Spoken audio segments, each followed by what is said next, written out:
Welcome to Everyone Loves Guitar, where we sit down and talk with interesting professional guitar players, uncover their stories, and discover what makes them tick. If you love guitar, music, and the backstory of people's lives, stick around. You're in the right place.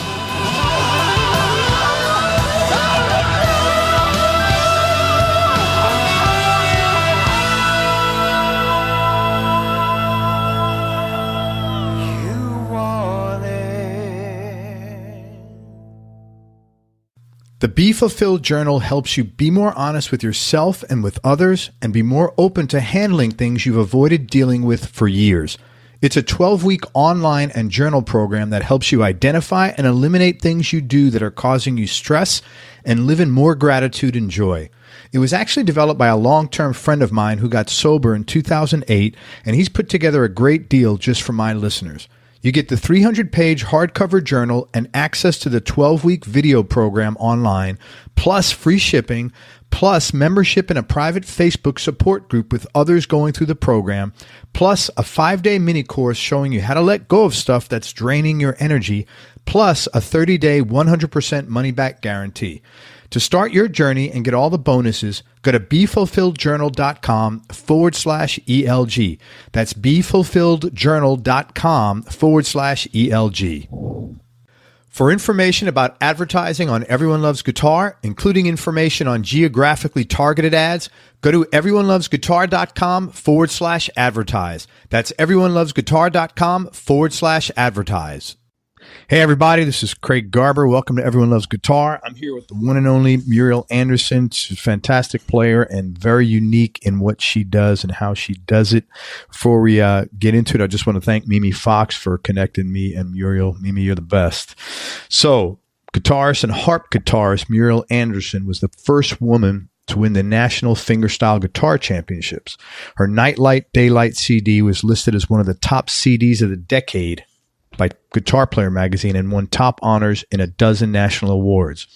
Her video of Why Worry, which I would encourage you to watch because it's really beautiful, on 20-string harp guitar garnered a total of over 8 million views, and her heartstrings recording accompanied the astronauts on the Space Shuttle Discovery. How did you get that on there? Well, that's a bit of a story. All right. Well, that's going to be my first question then. So as soon as I finish this, because that's pretty interesting. Muriel enjoys sharing her joy of music through workshops, instructional DVDs, and in 2019 is donating a percentage of all her concerts to Everyone Loves Guitar. No, just kidding. To Music for Life Alliance, the charity she founded to help get instruments and lessons to kids. She's recorded with country legend Chet Atkins and performed in New York with Les Paul. In addition, she's host and founder of the Muriel Anderson's All-Star Guitar Night, which is an annual concert event that she's been hosting for 20 years, and there's some monster players there. In fact, that's how I first heard Muriel's name. She fell in love with guitar at an early age and learned every style available to her, beginning with folk, bluegrass, and then jazz in high school. She received a degree in music from DePaul University and went on to study with classical virtuoso Christopher Parkening and again with Nashville legend Chet Atkins. She's composed music since age 4 or 5 and has written solo instrumentals and vocals, choral, and orchestral compositions. Muriel, thank you so much for your time. I appreciate you coming on the show. Sure. So tell me, how did you get your freaking music up on the Discovery Shuttle? I got a contact from Clayton Brown at NASA, who was putting together the annual Fajita Fest for the astronauts. And he said, I heard you on Nashville Now. I contacted every Muriel Anderson I could find. You said the one and only. Well, maybe not. Several. And so finally he got in touch with me. And so that was the one show where, during intermission, I went and got autographs from the audience. They were all astronauts. Yeah. And one of them, Susan Helms, bought my Heartstrings recording. It was a cassette at that time. This is a long time ago. And they were only allowed to bring cassettes up with them, not not CDs.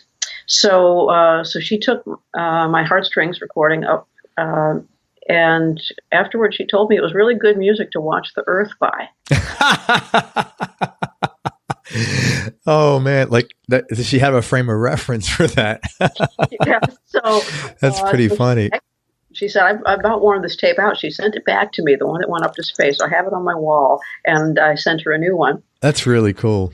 And so it inspired a lot of new music. I put out that CD called Eclipse that has View from Space, directly inspired by the images that came down from that space shuttle. That's really cool. What a nice story there. You're the only person. I mean, how many people had their music in space? Probably not many. Alison Brown had an astronaut take some of her music up, so I know that she's indeed had music up in space as well. Very cool. Well, congratulations on it. That's certainly unique. So talk about All-Star Guitar Night that you started and host. And like I said, I first heard about you. I think it was Charlie Hunter told me about this event. Talk about that.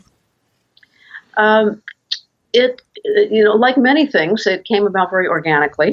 And there's the annual Chet Atkins Appreciation Society convention. And sometimes it corresponds about the same time as the NAMM show that brings music industry all to Nashville in the summer.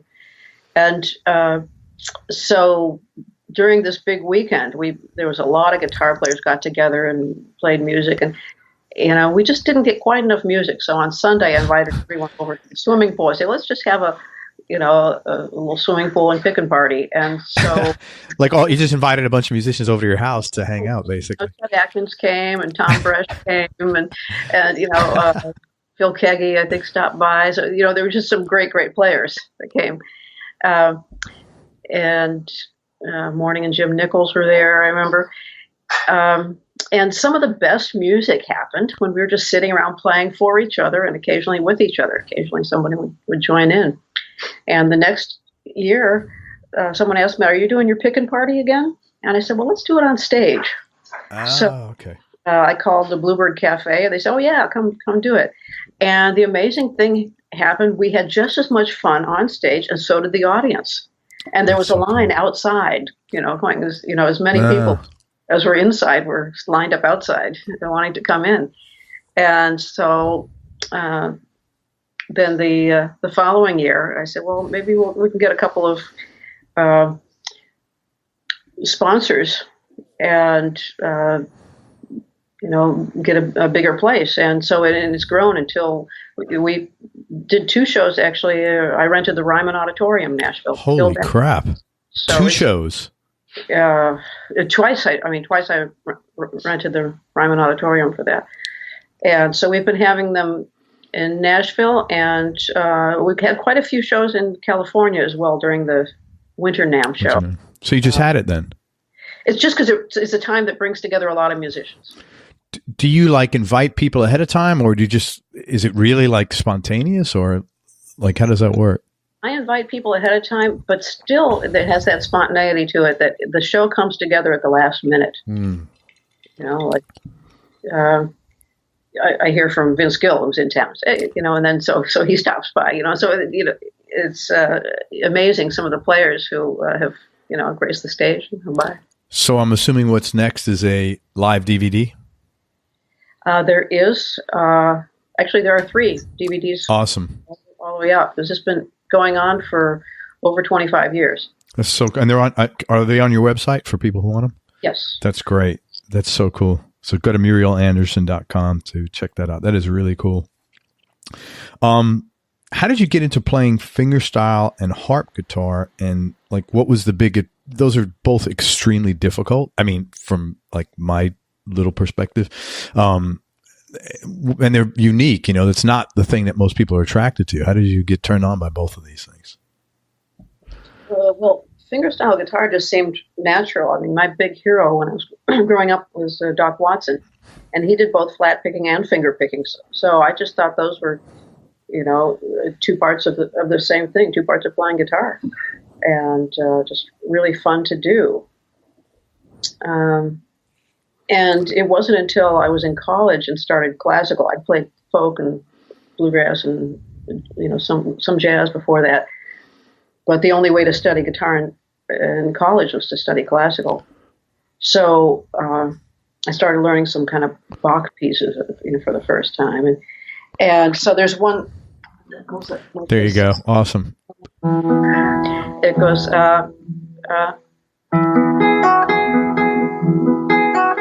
Prelude to the Cello Suite. And in my mind, I was hearing that. Yeah, the bass note. Just hearing this double low bass note that was not on my guitar. I was reaching for a note that wasn't there. And then I started composing music that was calling for these low resonating bass notes. And I'd seen a picture of a harp guitar. So I thought, that's an instrument that could do that sound that's in my head that, I've been writing these tunes for. And so that's okay. So first of all, I got to tell everybody, Muriel's playing a harp guitar. It is like maybe twice the size of her. I don't even know how you handle that thing. It's massive. Just the fretboard looks like much thicker than a regular acoustic guitar. Is it? It's a classical guitar size, so it's just a little bit wider than a regular acoustic, and then it goes down to extra resonating bass strings. Wow. You know what? I'm ashamed of myself because I'm an average size guy with average size hands, and you're killing it. And I bitch about that sometimes. And you're a slight woman, you're not this massive woman, and you're like all over crushing that thing. So that shame on me for bitching about anything about my hand size. Well, true. The reason why you were thinking that my neck is large is because my hands are small. Yeah, I'm looking at it's like, oh my God, that is so cool. I only know one player whose hands are smaller than mine. That's Valerie Duchateau, and she's a great classical player. Amazing. So it's just when your hands are small, you just adapt to what's needed, and everyone has something weird about their hands that work differently. And so I found that if I just kind of relax and stretch into it, that I could do some things. And then I find some different ways to finger things. If I want to maybe get these harmonics and this note, I finger it with the side of my thumb, so that I can get that, or the very end of my pinky finger I can grab something with. So we just adapt as we need to. So is that neck the same as a quote regular guitar neck, with the notes and everything?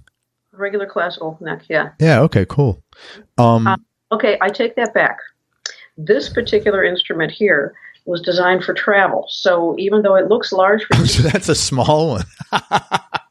And it's 2 frets shorter than a regular guitar. Yeah.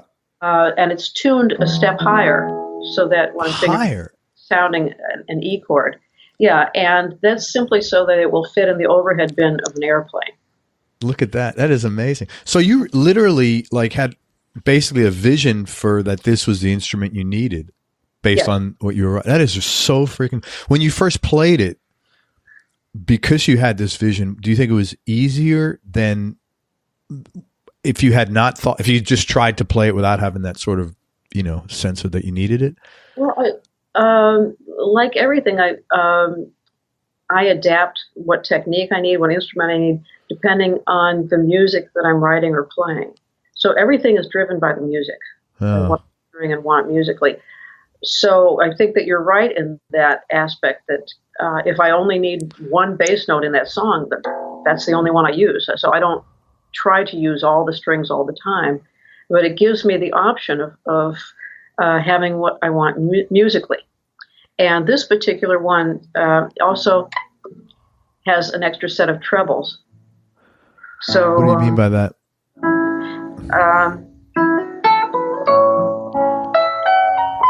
So it's tuned to. Oh wow! So it goes way down. Okay, so I can't see the bottom half of the.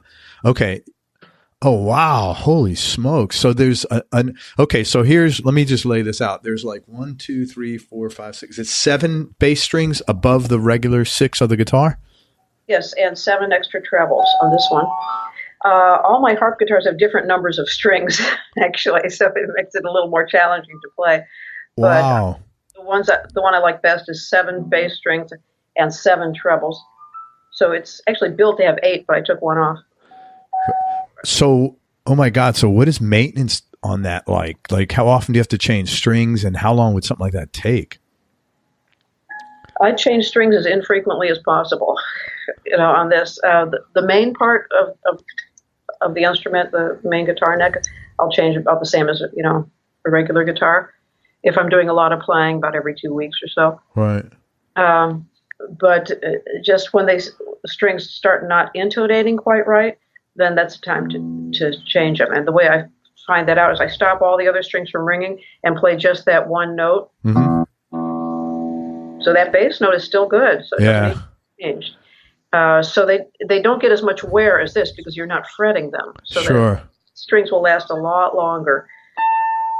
And so I use the GHS strings because they don't have any waver in them. So if you play just the one string, it's completely pure. And most strings, when they're new, they have a waver already in them.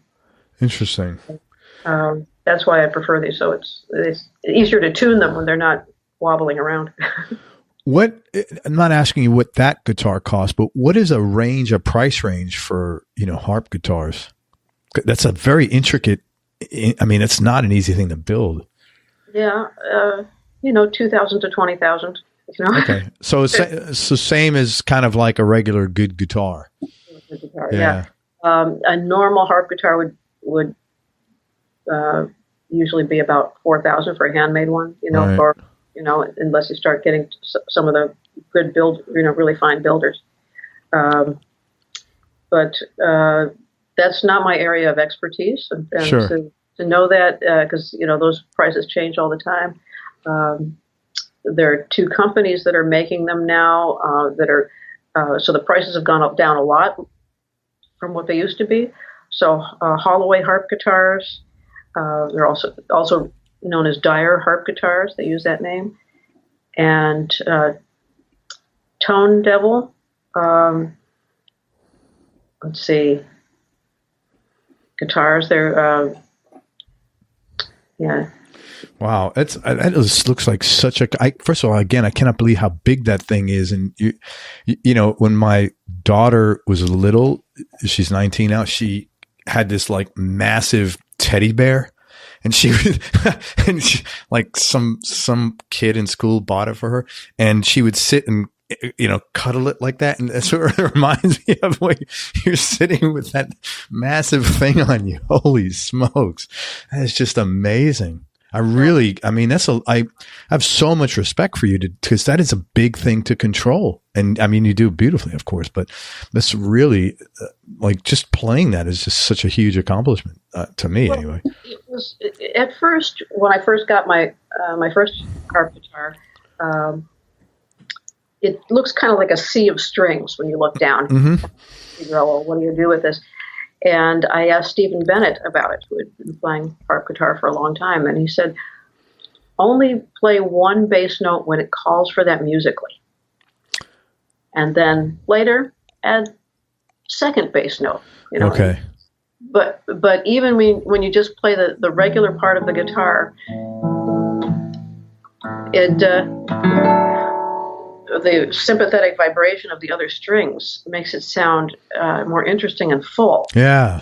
So it just has a different character to it than a regular guitar. So that's why I like to have two instruments: one regular guitar for some music and a harp guitar for other music. When you pick up a regular guitar after playing this, is it like, I guess, easier? No, it's the same. It is. Because you think of them kind of as two instruments that you approach different ways. Okay. So just sometimes when I'm playing a regular guitar, I'm reaching down for the double low bass. For the bass note. The phantom bass note. That's so cool. You're very well versed in so many different areas. Is there one genre or even one particular instrument that's closer to you than others? And thank you so much for playing. That was so cool of you. I really enjoyed that. I'll play for real for you later. That's great. I love that. Any genre that like is a favorite of yours that you like for any reason? I like a lot of different types of music, and the harp guitar, in particular, my dual and 20-string harp guitar is kind of my go-to lately for most of my music. And I enjoy music from a lot of different countries. So if there's some music that really strikes me, I'll kind of go in that direction. The tune I recorded this week was I wrote it in the style of the Tuvan throat singers. So Tuva is near Mongolia. I saw a video of you with those guys. Yes, and I heard their music, and it was just so remarkably different. Just a whole different concept of what music is. Totally. And so, I love this. I love just expanding the palette in a way that I hadn't thought of before. And then to have the opportunity to record together with them and see what the music happens together was really fun. And Turkish music is very interesting. So I'd love to get together with a Turkish player at some point and really explore that. But for fun, sometimes I still go back to bluegrass. I had a funny feeling you're going to say that. I don't know why. A lot of music, I can listen to for a certain period of time, and then I've kind of had enough of that style of music, no matter how wonderful it is. Sure. But bluegrass, it seems like, even though it's mostly 3-4 chords, I never seem to tire of good bluegrass. Bluegrass. There's something about the spirit and the feel of it that's very rich, and the way that you're sharing across generations. You go on a bluegrass sessions, there can be 3-4 generations of people there, all playing together, all knowing the same tunes, and all on equal footing. And so it's very inclusive in that way, and something is really captivating about that. Did you grow up like in a family playing bluegrass? I discovered bluegrass, from my guitar teacher as a kid. Okay. He put together a little bluegrass ensemble, and found a banjo player my age who was lived in the same town, and we put together a little bluegrass band. We didn't have any bluegrass in my family, but as soon as I heard it, I just loved it. That's so cool. I've interviewed a number of bluegrass players, and I will tell you, as a community, they are incredibly open and very sharing and kind people. I enjoy, and I'm not a guy that is really familiar with bluegrass music, but I've really enjoyed every single person I've spoken to there. It's been wonderful, and I've spoken to a lot at this point. Yeah. Well, I'll tell you, if you're a kid and you have access to an instrument, if you get involved in bluegrass, it is an endless source of lots of fun. Yeah. And great people. So it just gets you involved with a really cool group of people and a type of music that's just can grab your heart. It's interesting. I grew up in New York City, in the Bronx. Actually, we didn't have much bluegrass there, as you would imagine. But there is a pretty strong bluegrass contingent now in Brooklyn, like bluegrass jazz people, like Grant Gordy, lots of guys like that, and gals. And I was shocked how popular it is now in New York, which is like really, I think, great, but it's totally different. Yeah, and it doesn't take as much to have fun with it as it does to play jazz, to get you're right. Set up an acoustic guitar, a couple of people, boom. Yeah. So you can get involved with it right away. Yeah. And then pick up the feel, and you have to be really sensitive to the nuances of it. Where to put the strum. Push a little ahead of the beat here and pull back there. It's more involved than a lot of people think. When you get it's incredibly difficult. Nuances of the feel. I interviewed, I'm sure you know Brian Sutton. What a player that guy is, man. It's like I listen to him and I'm like, what? I mean, I don't even know what he's doing. It's he's just such a talented guy. Yeah.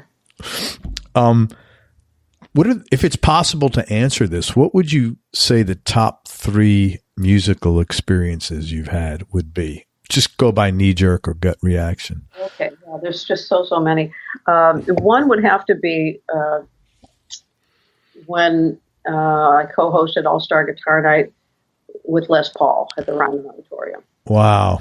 And the way that came about is I was playing this tune called NOLA on late night radio show on WGN. Mm-hmm. They said, well, there's a caller on line 1. It's Les Paul. So he called in, and I listened on the ham radio. I built myself listening from New Jersey, Chicago radio station, you know. And he says, I really like your playing, and if you're ever in New York on a Monday night, come sit in and play with me at the Iridium. Times, and so and in the process, you know, I realized that the history that Les had. You know, we're sitting there backstage, and Les is telling me, you know, there was one day that I was playing with Judy Garland, and you know, and this little old man comes up with glasses, and he says, you know, I have an invention you might be interested in. The Germans were using it during the war, and I think it would be good for music. It's called audio tape. Now, this is the very beginning of our recording industry as we know it. Yeah, that's pretty cool. Yeah, you know, through the forefront of it. So I thought, you know, we really need to honor him in his time while he's alive. So I thought, well, I'll have this All-Star Guitar Night as a tribute to Les. And so another time I was over there in New York, and I say, Les, I'm doing this tribute to you and for my guitar night, and would you like to come? I didn't think he would because he didn't like to travel a lot. And he said, yeah, but I'll only play if you hire my band.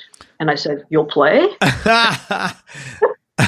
And I'll only play if you hire my band. Les Paul extorting you. It's like, so of course I hired the band, and he came and not only played beautifully, but co-hosted the show. And I suggested he host it. I said, no, we'll host it together. So we went up there to introduce the acts, and his sense of humor got lower and lower as the night. That's funny. It was so fun. So, you know, he was so funny on stage. What was a funny moment from that night? Well, when he introduced his bass player, Nikki Perrott, you know, he always, she was very, very beautiful lady. And, you know, Les says, you know, every time I, introduce Nikki, I always feel like a condemned building with a new flagpole.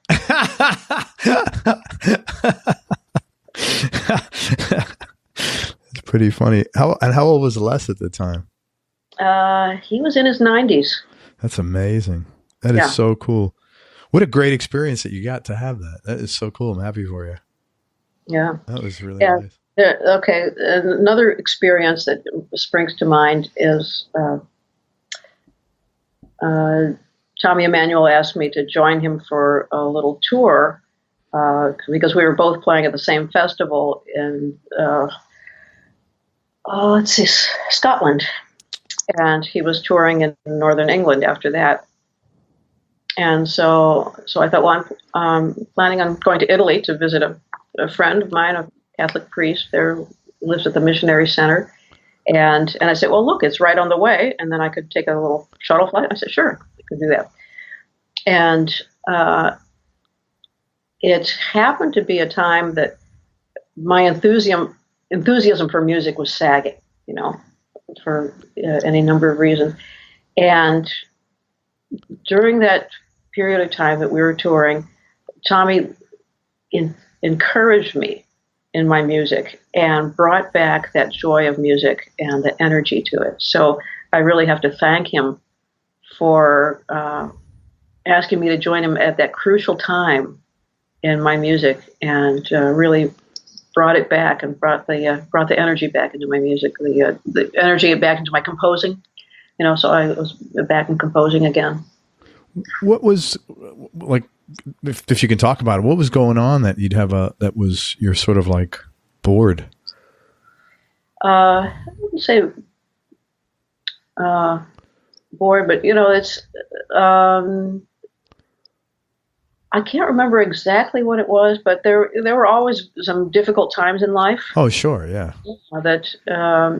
And usually music is the thing that brings you out of it. In fact, I don't know what people do who don't have music.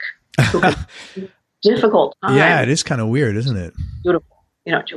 How on earth do people survive without music, without that ability? But sometimes it can hit so hard that it even pushes down the desire to play music. And so we need a little something to lift us back up again. That's great. And so Tommy came along for you at the right time. And I've heard from other people that Tommy has come along for them in the right time. He has a knack for knowing when people need to be lifted up. That's really cool. Bring that together. So he's a special musician in a number of ways. He has not been on here yet, but I have spoken to a number of close friends of his, like yourself, and everybody has said something like that he's just a special human being beyond, music. Yeah. So I'm looking forward to meeting him. What would be number 3? Well, number 3 might be quite different. I was playing a show with Stanley Jordan, who's a wonderful friend, and we were playing at the IBM research facility in New York. They have concert series there. And Stanley is also a brilliant inventor, mathematician. I didn't know that. And afterward, he gave a lecture to professors there at the IBM research facility about a new software program that he developed for music. And we were wrapping up our chords after the whole concert. And this old man walks up onto the stage. He looks familiar. Who is this? And he introduces himself. He says, "I'm Mandelbrot. I want you to come to my office." I said, "Stanley, this is Mandelbrot. This is the guy who invented the entire field of fractals." And I was a big fan of his. I just love that whole notion that there's a field of mathematics that brings together nature and music and supports my theory when I was a little kid that life is made up of music at the most elementary particles. That's my theory for no particular reason. And he comes close to proving that in a way. So he brought us back to his office, and we had an hour talk with Mandelbrot, and he was telling us about all the new things he was working with. So just since I'm a big fan of Mandelbrot's, that was a big moment for me. What a huge cross section that you just like 3 completely different things. That's really cool. Thank you for sharing that. That was very nice. Where did you grow up? Downers Grove, Illinois, just outside of Chicago. Okay. What was your childhood like? I had a very happy childhood, very carefree. My parents gave us a lot of freedom, allowed us to learn through trial and error on our own. That's great. Which is a lot of. Well, I mean, that's great, though. Now it's like my kids are older, but it was such a frustrating thing watching.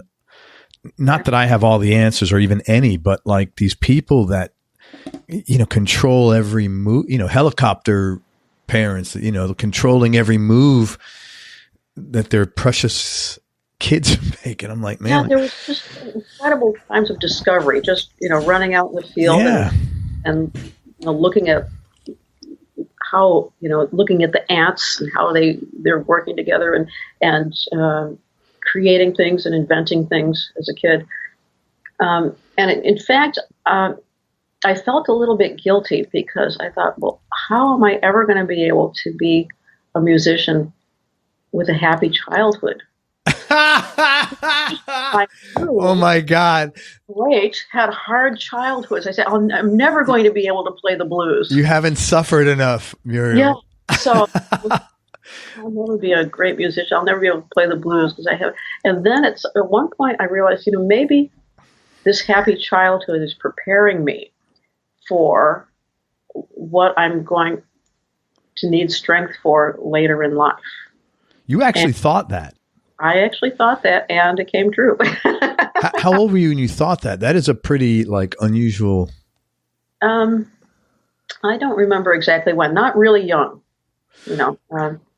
so teenager. Maybe. That's pretty impressive. But the more impressive thing is that you found a positive way a positive spin on things, because that's like a gift that comes from a happy childhood. Mm-hmm. Finding a positive spin on things. Yeah, you know what I'm saying? The positive spin of the problem of having a happy childhood. Yeah, but you know what I'm saying though. But you found the positive. That's a gift, and that's a really cool thing, I think. I mean, it's really funny. I was sitting here thinking 5 minutes ago, what a nice person this woman is. And so when you just said that kind of validated that. I mean, you just seem like you're very pure. You remind me of my wife, to be very honest with you. She's like that. She's just nice. I mean, she's just naturally very, very nice. To a fault. Was that? Fault, as we all know. Yes, at times. Well,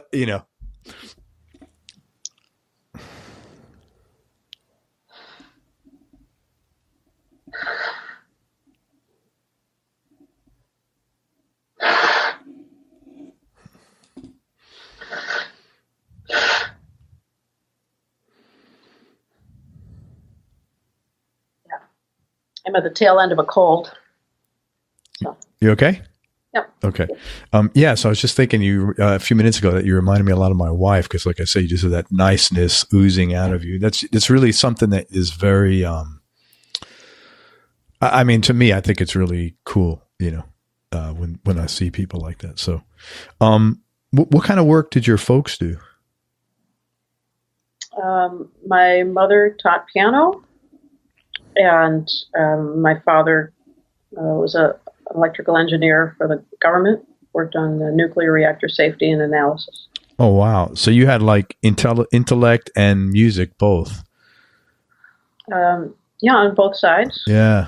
So, that's really cool. It's funny because there's certain, having interviewed close to 500 players, that's not an uncommon sort of pattern for really good musicians, where you had highly intelligent parents and musically involved. It's almost like a guaranteed recipe that the child then if they pick up the musical talent, they follow it in the same, and they don't do they're not playing blues 1-4-5, change. They're always doing more advanced things musically too, is what I've noticed, which is pretty interesting.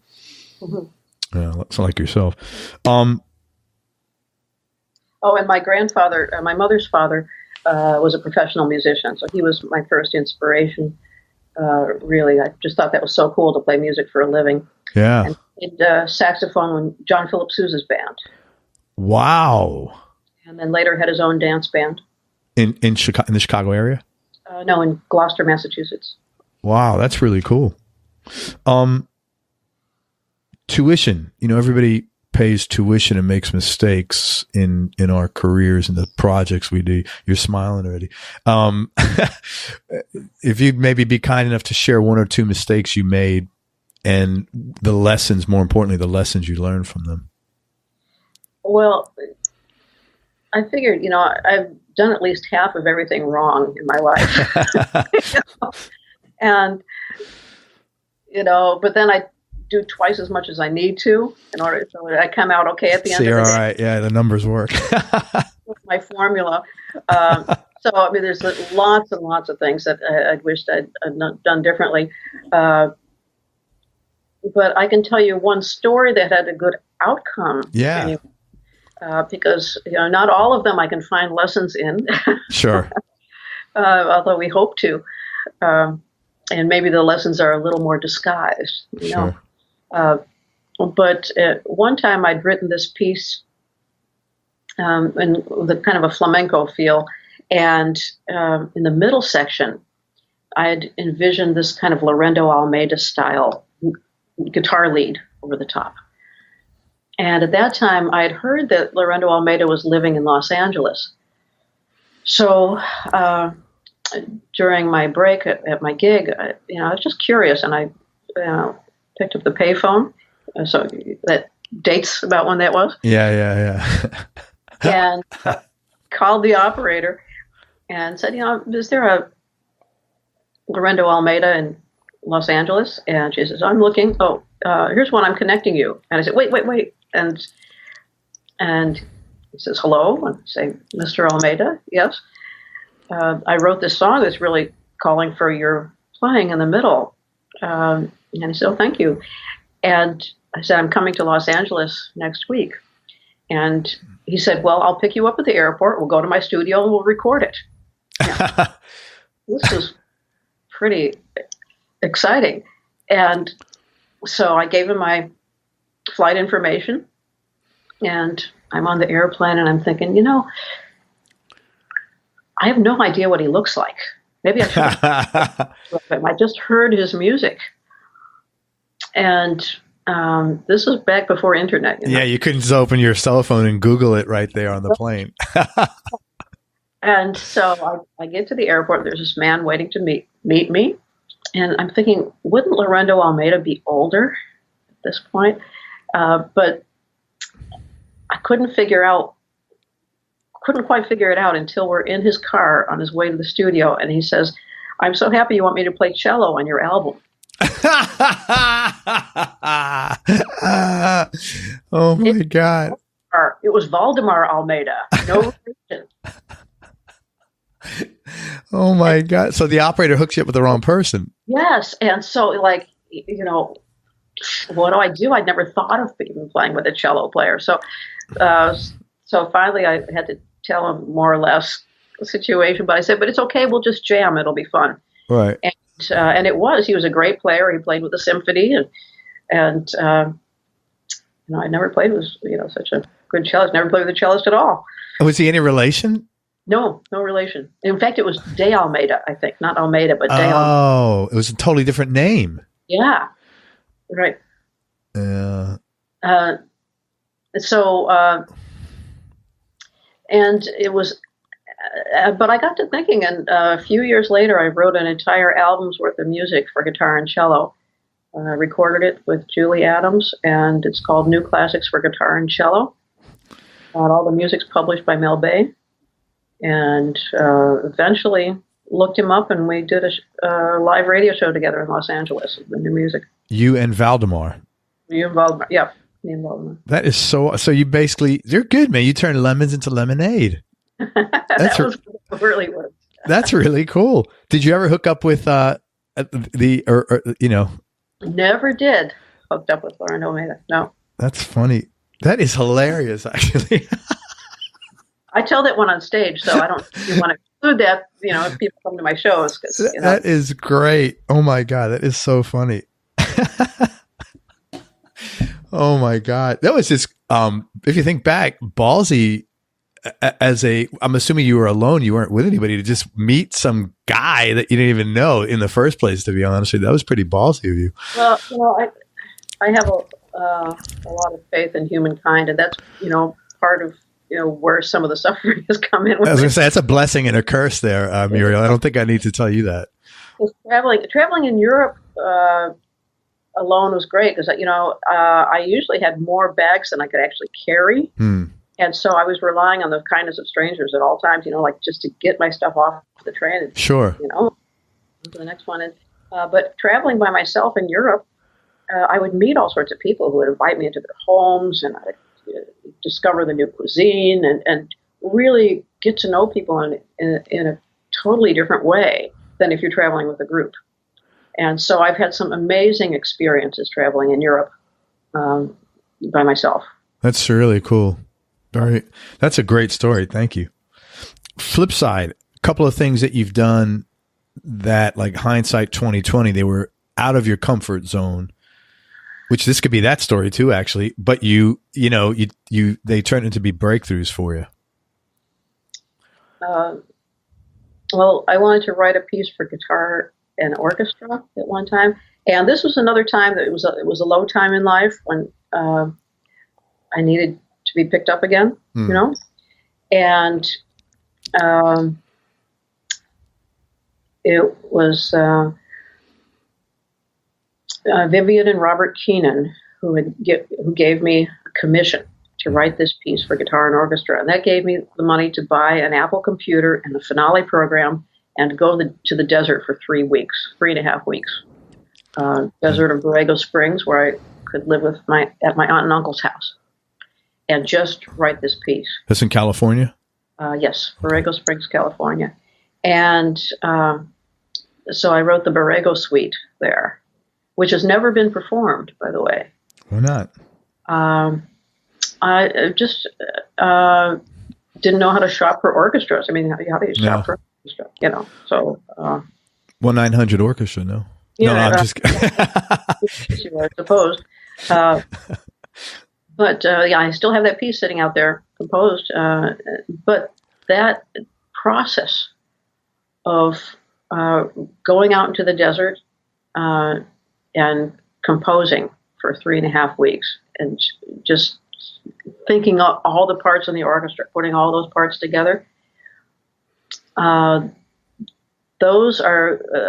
became the fodder of a lot of the music that I wrote for the New Classics for Guitar and Cello, a very classical style. And it, again, brought me out of that and into my next phase of composing and musicality. That's really cool. You happen to know a player named Mike Keneally out in L.A.? He's in San Diego. I think he's originally from Long Island, but he's been in San Diego a long time. I know his name. So I know I've run into him at some point. Yeah. The only reason I'm asking, he's played with like the most technically advanced electric players. He played with Frank Zappa. He's been with Joe Satriani as a guitar player for like 9 years, and he played with Vi for like 4 or 5 years, and then he played with Dweezil Zappa. He had to compose an orchestra piece, and he said he got more out of that. That was such a challenge. He said it was, writing all these parts, and, he got a lot out of that as well. And I was just curious if you knew him, because it was a big breakthrough for him as well. Any advice, if you can go back and give young Muriel advice? Well, it seems, again, like I do half of everything differently. But somehow I've ended up where I am in a very happy place. So despite doing half of everything wrong and wanting to do half of everything differently again, I'm extremely happy with my life, and couldn't be more thankful for the life that I lead and where I am at the present time. I think a lot of that is just your attitude as well. I mean, you seem to be, like I said, you're a very nice, genuinely nice person. You don't see the glass half empty. You probably see it half full. Is that a reasonable statement? Yes, that's true. Yeah. So I think a lot of that is attitude, Yeah, that's going to be in the preface of my cookbook. Of your cookbook? Yes. Good. But you wouldn't want me cooking. I don't know how half full you'd see the the glass. If somebody wanted to, I want to talk about gear and music a little bit. If someone wanted to buy or learn how to play harp guitar, do you have a course for that or anything else? Because I bet people are listening that are interested in that. I think that TrueFire is at some point going to have something on that. But there's a website, a very good website called harpguitars.net that is sort of everything harp guitar. It's an amazing website that Greg has put together, our friend at the Harp Guitar Gathering. And then the other thing is to look up I would suggest to go to the Harp Guitar Gathering. So that would be my one suggestion for both of those things. There's a once-a-year gathering of harp guitarists from all over. Stephen Bennett was the one who started this. And so there'll be harp guitar builders there, players, and it's become a very supportive, close-knit group of people now. That's cool. Harp guitar gathering. So we've found another tribe yet, fellow harp guitarists. And I'm assuming there's probably stuff about this on Facebook as well, like a community or something that people could check out. Probably. Yeah. Okay. Very cool. Thank you. Where does this gathering take place? It changes. I think it's going to be in North Carolina this year, and sometimes it's in Connecticut. Okay. Thanks. So it kind of goes back and forth. As far as guitar goes for yourself, do you have like a go-to guitar, and like what would be your number one and your top three guitars if you had a? I tend to just writing something or learning something, I tend to pick up a nylon string. It's easier on the fingernails, and I can also shape the sounds more on a nylon string. Lately, I've been going to a flamenco guitar. Flamenco does everything I want it to do. I have a beautiful Tierra Negra brand flamenco guitar. And my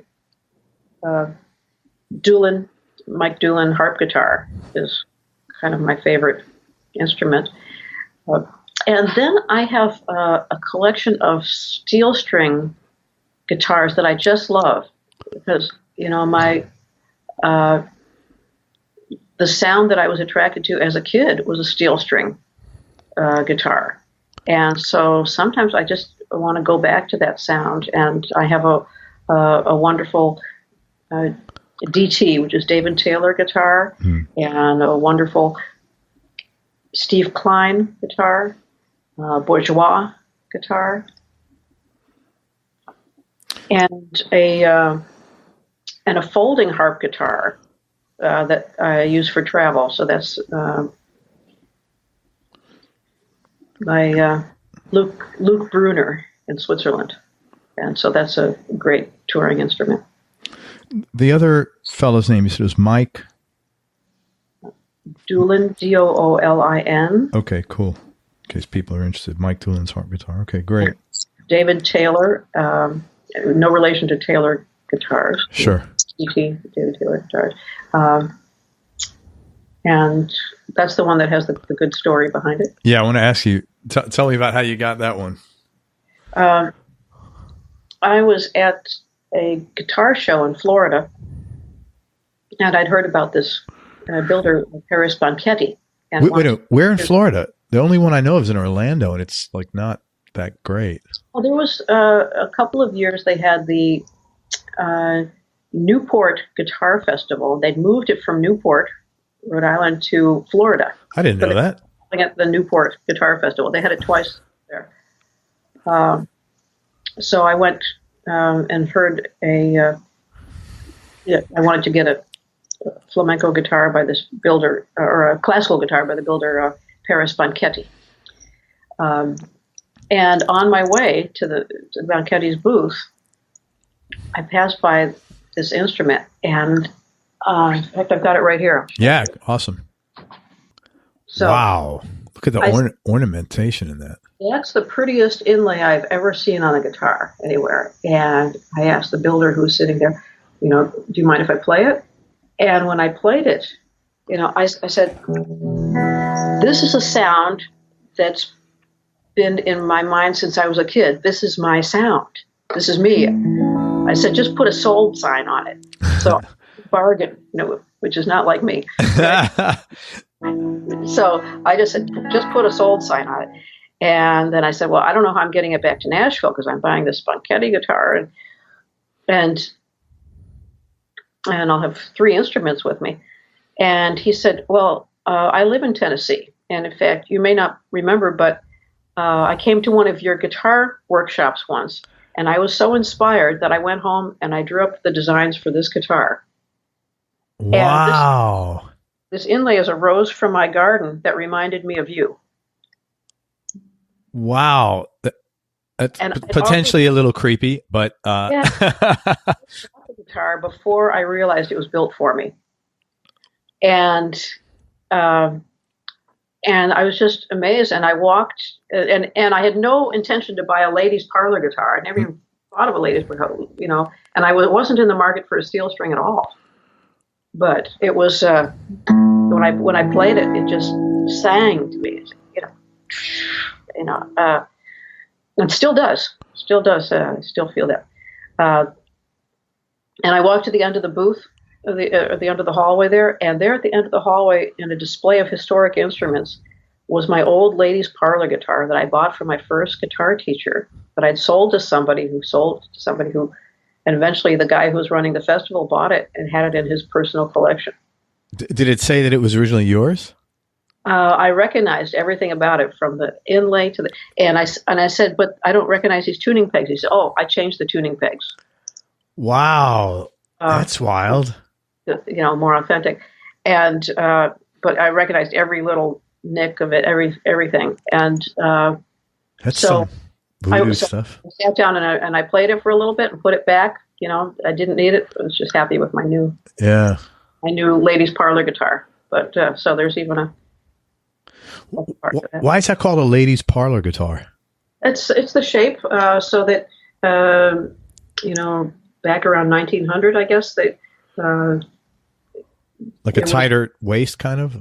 It was it was a social thing for ladies to play guitar, and they made smaller guitars with a little curvier. Yeah.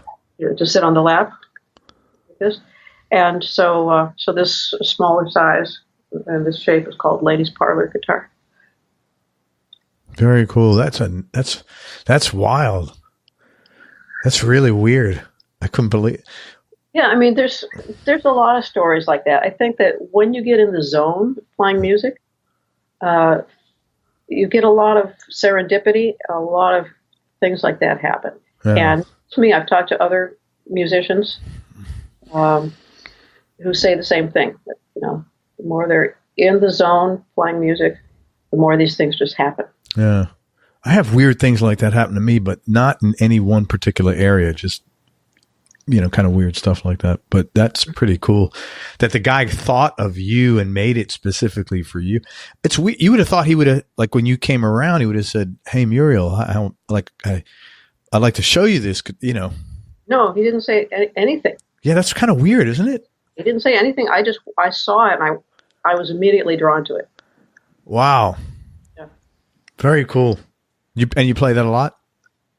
I don't play it as much as I really should. I've been playing these other guitars for the new project that I'm recording and writing. Yeah.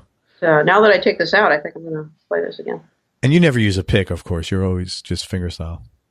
No, I use a pick when I'm playing bluegrass with other people. Okay. Wow, I feel good. You're human. After all. Thanks that's a great story. Is there like a, let me ask you this. Name some players that you've enjoyed playing with, some other guitar players. Oh, I mean, I really enjoy playing with Sierra Negra, so they're top of the list. They have a joy of life in their music. You can just feel this enthusiastic joy of life, and that's what attracted me to their music in the first place. So it's really fun to play together with them. And then I also enjoy playing with Jean-Félix Lalande. I can give you the spelling of that. It's JEAN-Felix Lalande. So he's like my musical twin. We phrase exactly. Really? Together. So when the first time we sat together and jammed, it was just like whoosh, like this. So when I got a little, reached up and got a little bit slower, and he did, and when I pulled back, he did. We just. That's really cool. Where's he out of? Is he like out of France or Canada? Oh, Paris. Yeah, that's really cool. What's the best guitar? You never play through an amp, do you? Not usually. So, not unless there's not a sound system available. Right. But I usually play directly through a sound system. What's the best guitar you've ever played? Well, they're all different in so many ways. The best guitar that I don't have. Yeah, let's look at that one. It was actually I had it on reserve at Bruins Guitars for Rauji from Tierra Negra to buy, but their visas were hung up and he didn't make it out to Nashville, and so I released it, and so I decided, well, I'll just go and play it anyway. And it had already been slated to sell to the next person in line. Oh. And somebody in Florida bought it. And it was a 1960s flamenco guitar, Ramirez, 1960 Ramirez flamenco. And I didn't expect it to be anything special because, sometimes the Ramirez guitars are hard to play, or they're amazing sounding, but sometimes they're not even. And but I played this one 60s flamenco, and it was perfect in every way. So this is, I'll record all my albums on this, but it was already sold, and they wouldn't release it. So I kind of still have my eye on sometime maybe finding a 60s Ramirez. 60s. I can find one that feels the same way as that one. Sure. Is that likely? I don't know. It's hit or miss. Yeah. That one particular instrument, or if there are others like it. Sure. Desert Island Discs, musically, like what would be your top 3 or 4? Again, knee-jerk reaction, because I could ask you that later. Well, I've enjoyed Tierra Negra for the same reason. It just makes me happy when I hear that music. So my favorite of their albums is El Sonido del Sur, the sound of the South. El Sonido del Sur, or there's another one that's called Latin Guitar Collection. It's all, yeah. Where are they out of? They're in Dusseldorf, Germany. Okay. And my favorite album as a kid was Paul Winter Consort, Wolf Eyes. And I just love the way that Paul Winter, played that duet with a Canadian mountain wolf. I thought that was the most amazing thing I'd ever heard. Jazz saxophone and Canadian mountain wolf duet. I thought everybody does that, no? Jazz saxophone and Canadian mountain wolf. Wow. Now that's imagination. And what would be the number 3? I think number 3, that was back and forth. I might choose a Bill Monroe, the one that has a lot of Kenny Baker fiddle on it. Let's see. The one that has that great recording of either Jerusalem Ridge or Gold Rush. Yeah, the one that has the great recording of Gold Rush on it. Do you happen to know Andy Powers from Taylor Guitars? I know. I know his name. Yeah. Yeah, you'd get along so well with him. He has such a steep, rich history in much of the same kind of music that mm-hmm. you have. It's really interesting. Like when I talk to different people all over, and you see these connections. The people that are from very different people, and but the music is just this connecting thing that can tie so many people together. It's really a mind blowing, to tell you the truth. I'm going to check that one out. So, most important things you've learned about yourself through your experience in life?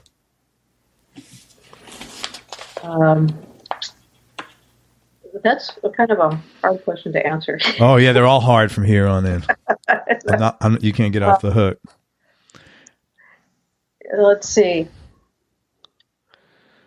I think that because I don't have a lot of discipline, I have to find other ways to encourage myself to do things. So you'd think that somebody who, is a professional musician would, be very disciplined and learn things. Yeah, but I actually don't have that much discipline. So it's mostly through the joy of playing that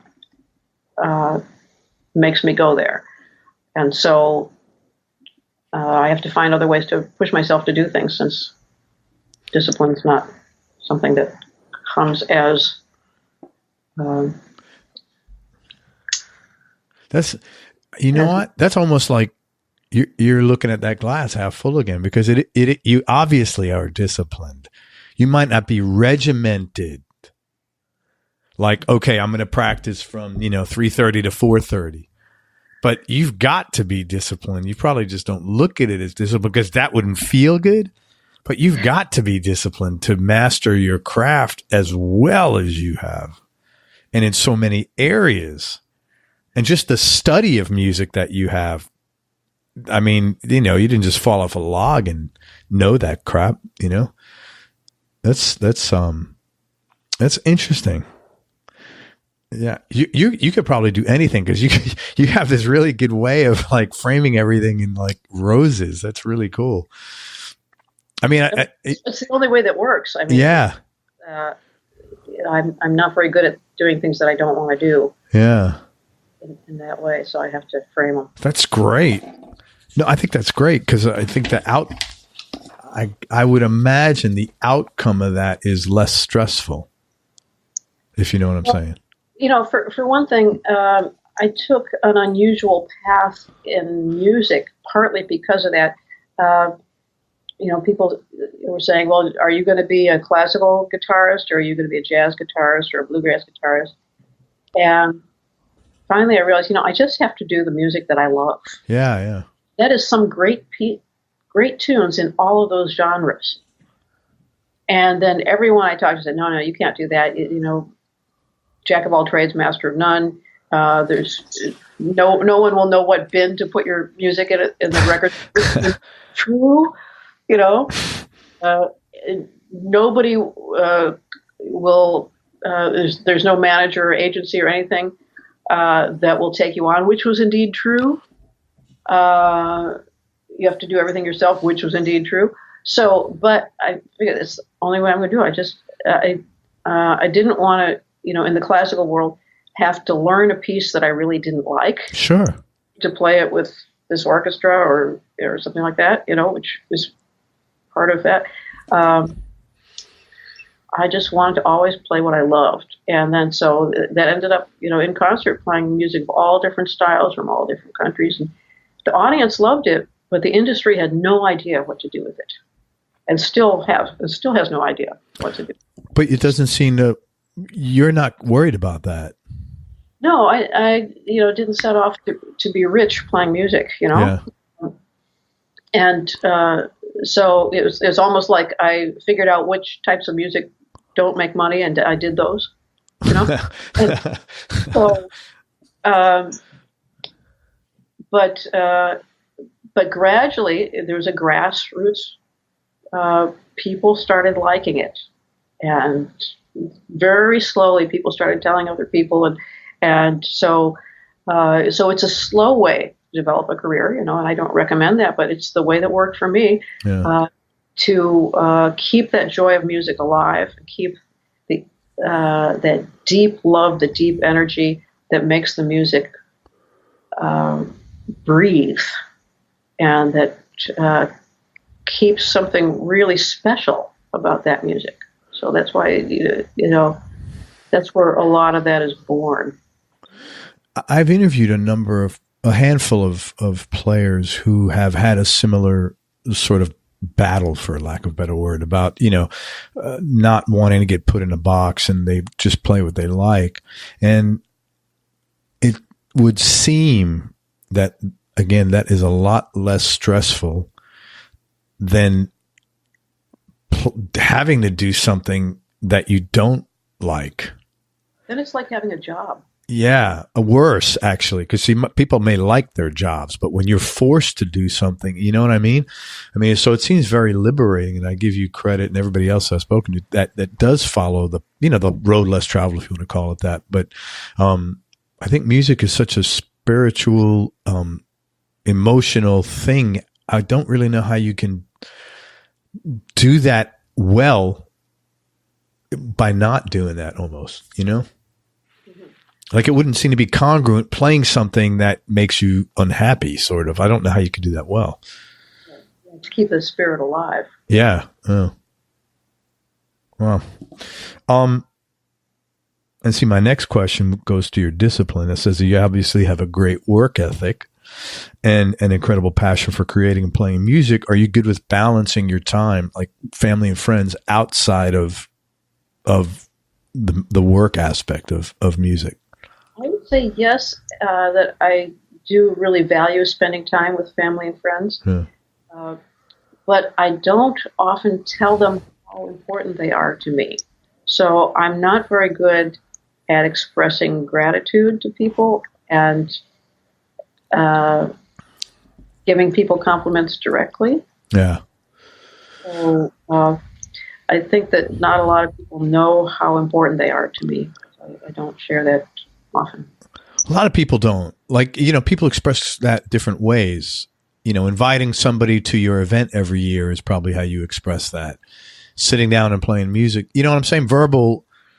Everybody has different ways of expressing that. I never read this book, but there's this book that was real big in when you're going to therapy, the 5 love languages or something like that. 5 languages of love, I think. And it had to do with how everybody, shows love in their own way. Some people show it by doing things. Some people will come out and say like, "Hey, I love you. I really, I feel this way." Like I'm like that, Other people will, just always think of you in their actions, sort of, and there's apparently 5 different ways. So I bet people, you know what I'm saying? I think people feel that. You don't always have to express it, Well, I think that I had a balance, growing up in that I didn't just play music. I had a life also. Yeah. And I thought of myself as an inventor. That's what I wanted to be when I was a kid. Yeah, and so okay. Go in the basement and invent things and invent games. So I'd invent games and teach them to the neighbor kids. And then, yeah.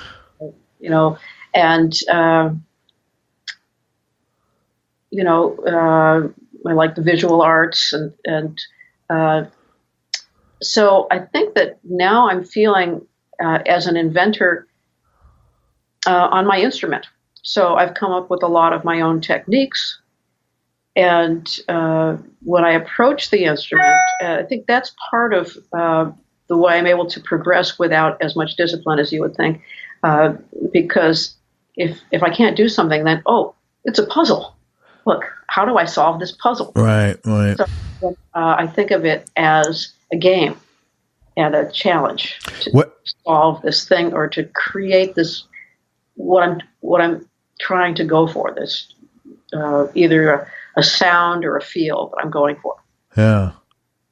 Yeah, you said challenge a couple of times. I could tell that you definitely enjoy that. And that's a super motivating thing for a lot of people, Well, when you think of the challenge as a game.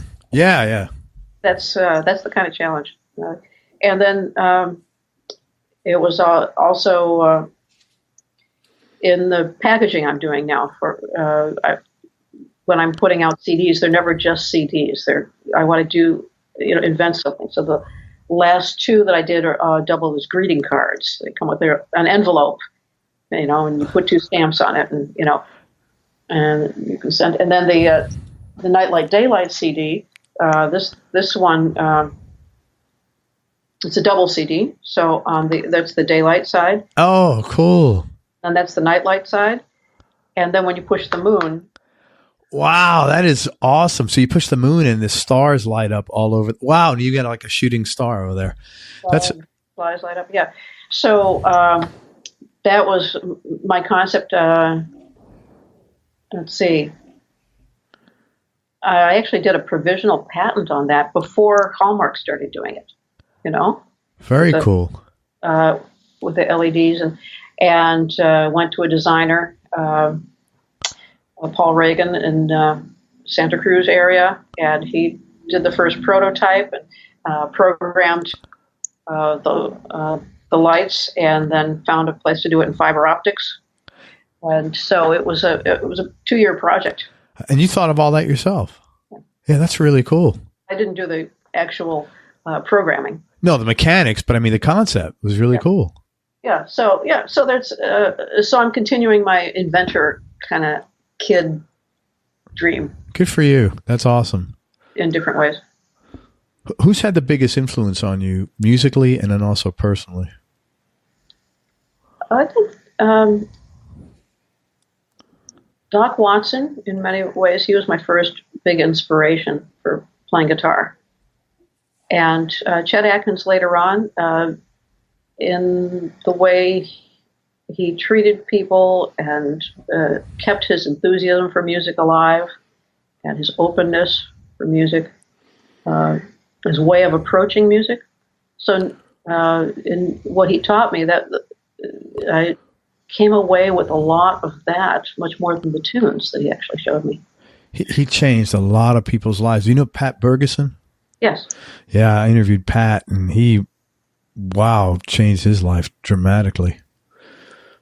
Really a good story. Well, Pat Bergeson is an amazing player, and it was there was one solo on an album. I think it was Chet Atkins and Jerry Reed. Oh, it was a solo on Summertime. This one solo, I played it over and over and over again, and I just couldn't believe how amazing this solo was. And I brought it to Chet. I said, did you play this solo, or did Jerry? And he said, oh no, Pat Bergeson played that solo.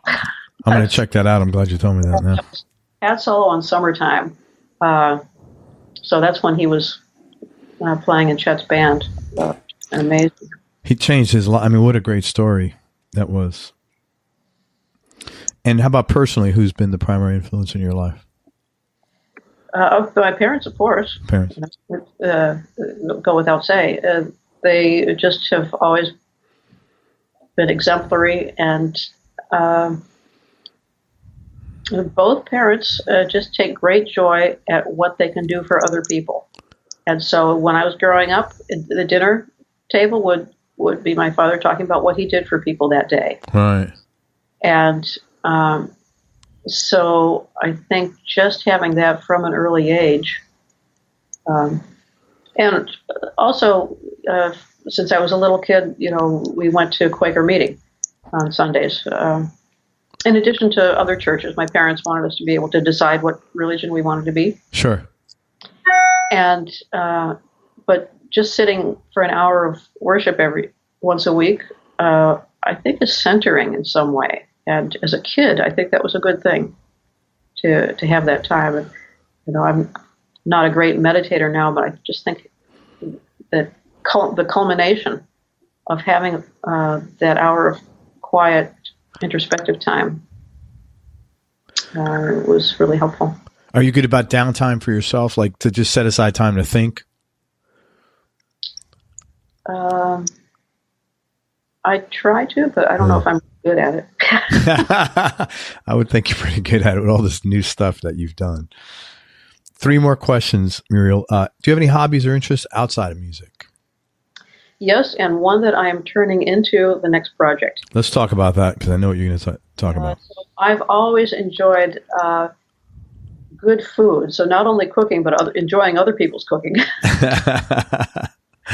And especially when I travel, just there's so many interesting, amazing foods.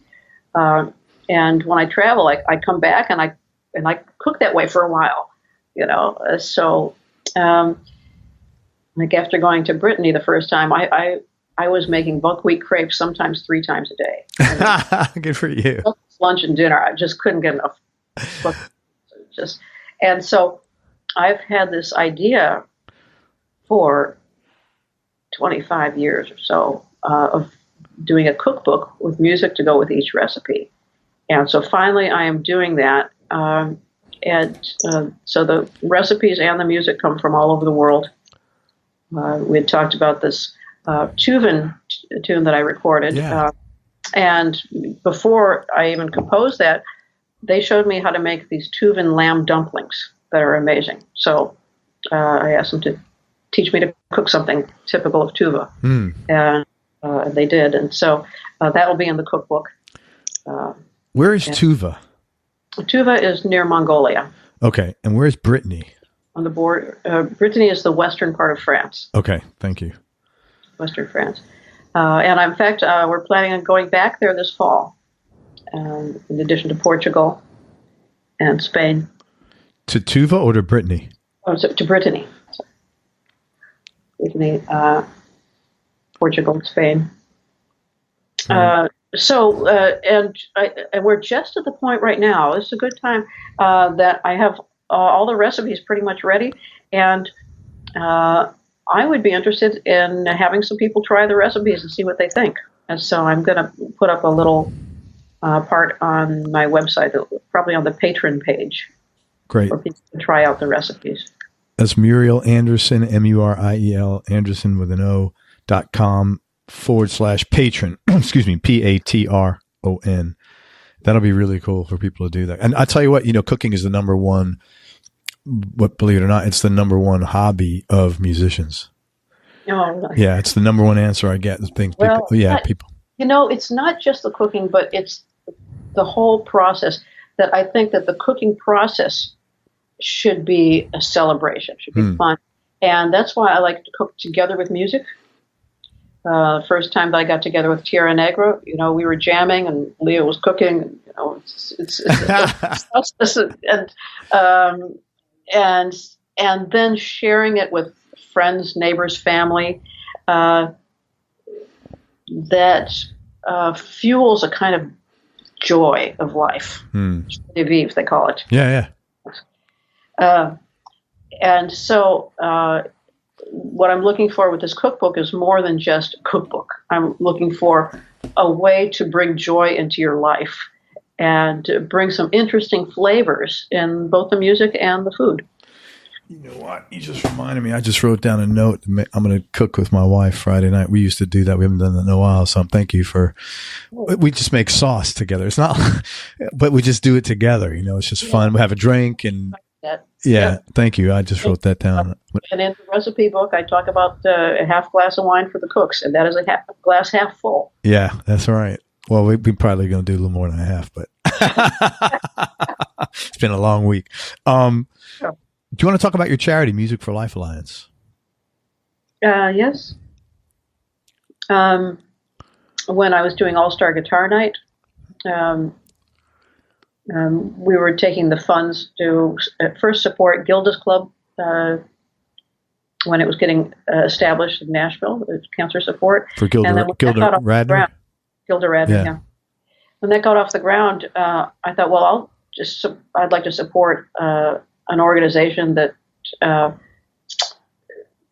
kind of an umbrella organization that supports getting instruments and lessons to kids across the country. And I found that there wasn't really such an organization that I could find. And so, of course, the only thing to do was to create it. Right. And so then we just,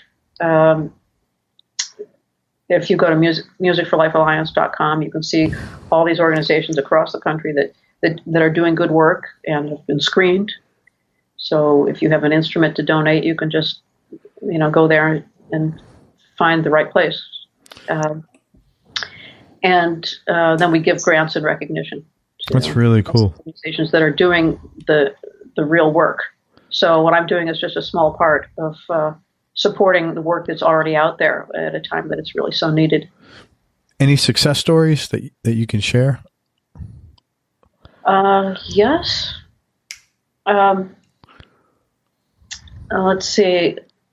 There's a lot of individual stories, of course. Kids who've turned their lives around. But the original vision of Music for Life Alliance was 3 parts, and it was just to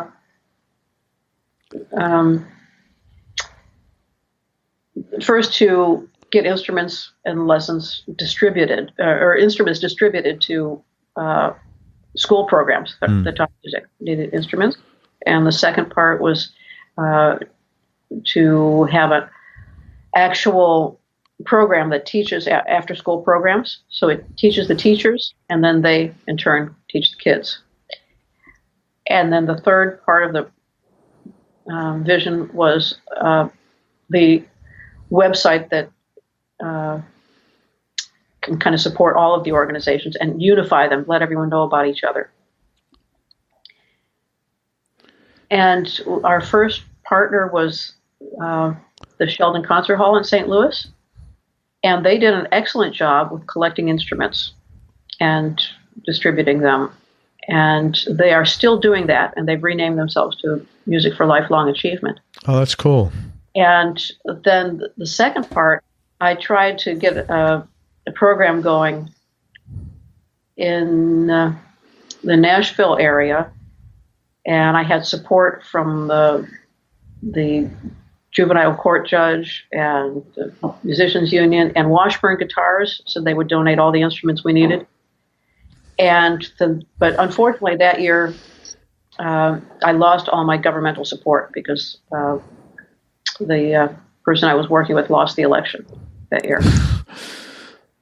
And so I thought that the whole thing was on rocks, but it turned out, I found many years later, Washburn Guitars had gone to my old friend Jessica Turner and supported her organization, Guitars in the Classroom. So that energy directly to support it. Then Washburn had created the Washburn Initiative. So that's awesome. And in fact, they used the same outline that I gave them. Oh, that's great. Many years later, when I touched base, and we've supported Guitars in the Classroom quite a lot because they've just done excellent work. Jessica's done amazing work. And I'm glad that they went to support her organization that was already really well underway at that time. And then the third part, we're now doing the website with 2 volunteers, and we're probably looking for a third volunteer to help us out with the Music for Life Alliance. So if you know someone, if somebody's interested in that retirement job or something, if someone's interested in that, what should they do? Well, contact me. Okay. On my website, and then I'll put them in touch with our volunteer coordinator. Great. Just go to MurielAnderson.com, and I'm looking at the. Is there like a contact? Yeah, contact or Muriel at MurielAnderson.com. Great. Okay, right here, Muriel at MurielAnderson.com. Fantastic. Actually, there's another one that's better, which is concert at MurielAnderson.com. Great. Yeah. Great. So if you're interested in participating and doing some web work for musicforlifealliance.com, check out the site first. Of course, make sure that that's your thing, that you're into it. And check with me first because we're in the process of changing over the site, so I wouldn't want it to be right at that point where everything's. Well, this is going to drop in about a month, so I think you'll probably be all right. Yeah. So use the concert at MurielAnderson.com, I guess. Awesome. And last question, and I really appreciate you being so cool and open. Biggest change in your personality over the last 10 years, and how much of that change has been intentional and how much is just a natural process of aging? Well, I don't believe in aging. I believe in maturing. I like you. I like that. My wife's always saying, I notice you're getting old. I'm not, no, babe. I'm skipping that. Though I look in the mirror and the words and the music don't match, but I'm with you on that.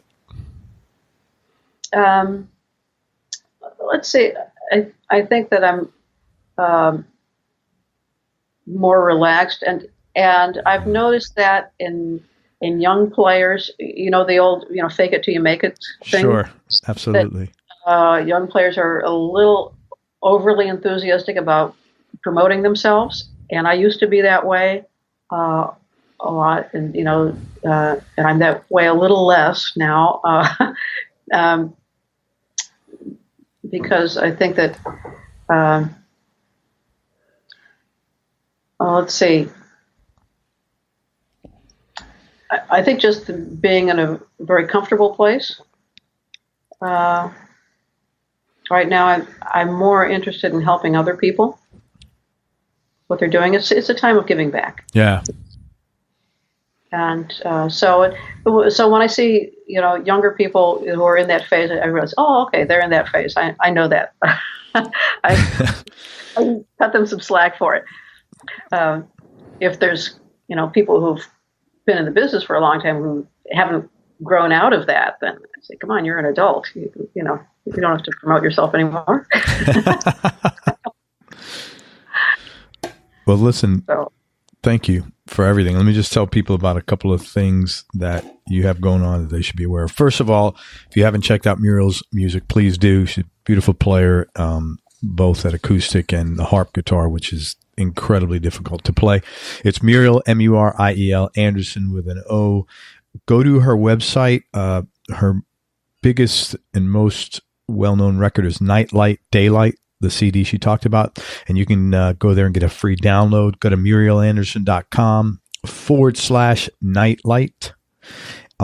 Check out her recipes that she'll be posting and support her project at murielanderson.com/patron, Patron. And she is also available for lessons. Any level, or you got to be like intermediate student, I would imagine? Any level, but intermediate or better will. Actually, there's some. It depends on where you are. I tend to be good at finding where people are and finding the one thing that will help to propel them the most. That's awesome. So it can really be at any level. Depends on if you want to invest that. Awesome. So she does those in person and on Skype. And you can go to her website, murielanderson.com, and there's a tab there for lessons, and it'll tell you how to get a hold of her. She's also got a ton of books, DVDs, and how-to material on her website that she's put. That's discipline, Muriel. I'm sorry. You didn't just like fog a mirror and all this stuff like popped up. Sorry. She's disciplined, even though she doesn't like saying she's disciplined. Because it's for the love of it, but still discipline. Anyway, you've got a bunch of great resources and materials for anybody who's interested in learning how to play, and especially how to play the way you play. And again, that's on our website at murielanderson.com. And are you on social media at all? Yeah, Facebook. I prefer email, and so if you still do email, go to the website, and in fact, if you go to the /nightlight place, if you want a free bonus track emailed to you, you can put a note there, what state or country you're in, and I'll send you an email just when I'm in that state or country. Oh, that's awesome. That's my preferred way. Very cool. But you do lessons on Skype too, though, right? Yeah. Okay, so there you go. Hey, thank you for everything. I appreciate it. Any final words or anything I missed? I think you hit about everything in my life. Thank you for being so cool. Hang on one second. Let's wrap up. Everybody, thank you so much for listening. If you enjoyed this, please share it on your socials. We appreciate your support. Thanks very much to Muriel Anderson for spending time with us. I really appreciate it. Please support her music and all the projects she's got going on at murielanderson.com, murielanderson.com/nightlight. And her recipe project, if you're into cooking, which I know most or a huge percentage of musicians are, go to murielanderson.com/patron. Try some of the recipes and let her know what you think. And make sure you go to everyonelovesguitar.com, sign up to get on our newsletter list so you and I can connect. And most important, remember that happiness is a choice, so choose wisely. Be nice, go play your guitar, and have fun. Till next time, peace and love, everybody. I'm out. We hope you enjoyed this show. If you did, subscribe to the Everyone Loves Guitar podcast, and you can do this online at everyonelovesguitar.com or on iTunes. And if you like the show, please leave us a 5-star positive review. The more 5-star reviews we get, the higher our show ranks, and higher rankings mean we get to continue speaking with cool, interesting guests on our show. We'll see you on the next episode, and until then, keep playing your guitar and have fun making music.